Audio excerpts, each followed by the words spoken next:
Hello, TK. This is Mr. Lakai, seventh grade English teacher, and today we're going to talk about how you will be scored on the Grand Canyon narrative. So let's take a look at this rubric here.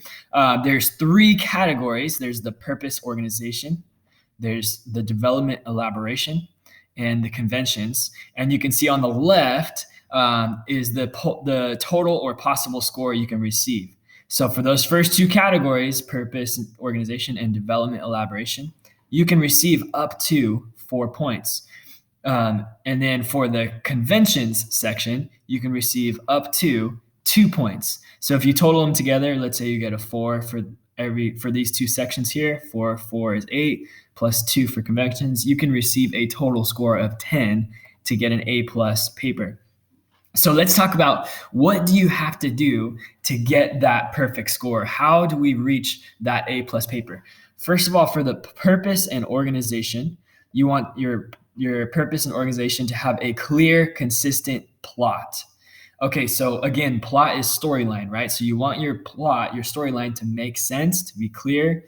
Then you want to make sure your paper has effectively established setting and developed characters. So remember, the Grand Canyon is the setting. We researched it. You want to make sure that you include some details about that setting to develop it, establish it. And then what it means by develop characters is your characters should have some kind of personality. We should be able to get an idea of what kind of person they're like. How do they talk? How do they interact with other characters? And then next it says maintains point of view. So remember, we've talked about first person versus third person. If your story starter starts off in third person, where it talks about the characters Elijah and Stanley, and they're walking along or cruising on their mules, you want to make sure for the whole rest of the story that you talk about Elijah and Stanley from third person. Don't switch to first person and start saying, I did this, I did that. Your story has to have a clear beginning, middle, and end.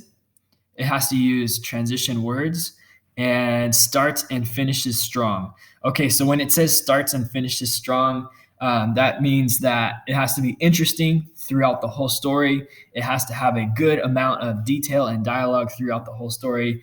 And the ending, we want to make sure we resolve that conflict or the problem, right? Okay, so for development and elaboration, we want to use of source materials enhances story. So remember, we read the 8 survival tips, we looked at the infographic, and we watched a video, all to get information about the Grand Canyon. You want to make sure that you use some of those details in your story to help your reader imagine being there. You want to help your reader feel like they're there and show that you know what the Grand Canyon is actually like. You also want to have good use of dialogue. So dialogue is characters talking. Make sure that there are conversations in your story between your characters that sound realistic. There needs to be a good use of action.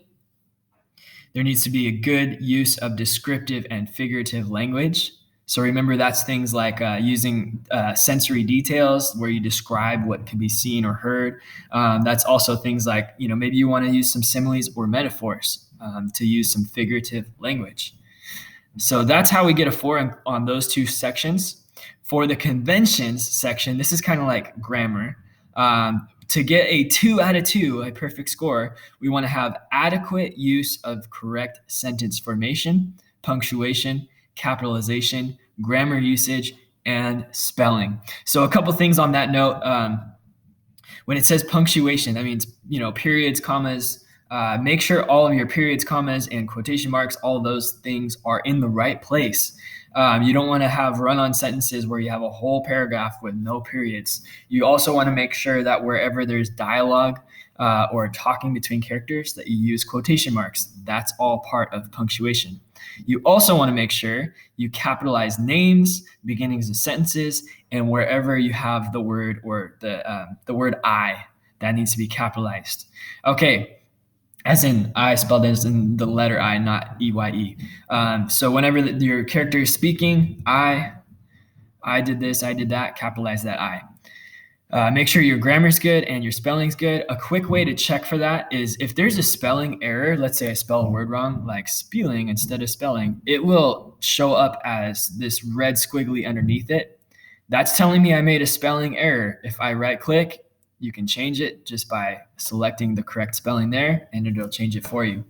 Okay, so that's how we get an A on our paper. Good luck, everybody. See you later.